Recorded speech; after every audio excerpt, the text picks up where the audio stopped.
اوس د ټکنالوژي نړیوال کمې سطحې ته ورسول او زمونږ افغانان کوم حالت ته چې تاسو په سوشل میډیا باندې کتلی شئ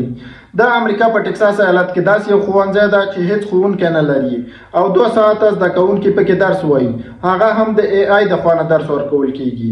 چې د دوی پایلې ډېرې ډارونکې دي. دا زده کوونکي اوس د امریکا په سطحه باندې تر ټولو هوښیار او په درسو کې پوه زده کوونکي دي چې د دوی پایلې دومره مثبت دي چې فلوریډا،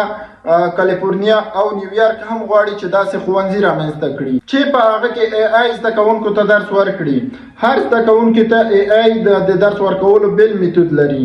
د هغوی مغز ته په کتو سره 1 ساعت درس وایي او هغې نه وروسته 1 ساعت په عملي کارونو باندې تېروي. مثلا څنګه خبرې وکړي، څنګه تجارت وکړي او څنګه کولی شي خپل مالي برخه بهتره کړي. یعنې د زموږ زمانې خلکو ته به د نن زمانې ماشومان هم ګپ ورکوي څنګه چې هغوی به په مصنوعي ښوونځي کې درس ویلی وي او د دوی معلومات به په مالي برخه کې او په تجارتي برخه کې زموږ نه زیات وي. ځکه درته وایم چې ځانونه اپډیټ کړئ چې یو ښوونځی په یو کوچني کلي کې هم جوړ شوی ده چې 2.1% د هغه زده کوونکي د امریکا د ملي زده کوونکو نه زر زده کړې کوي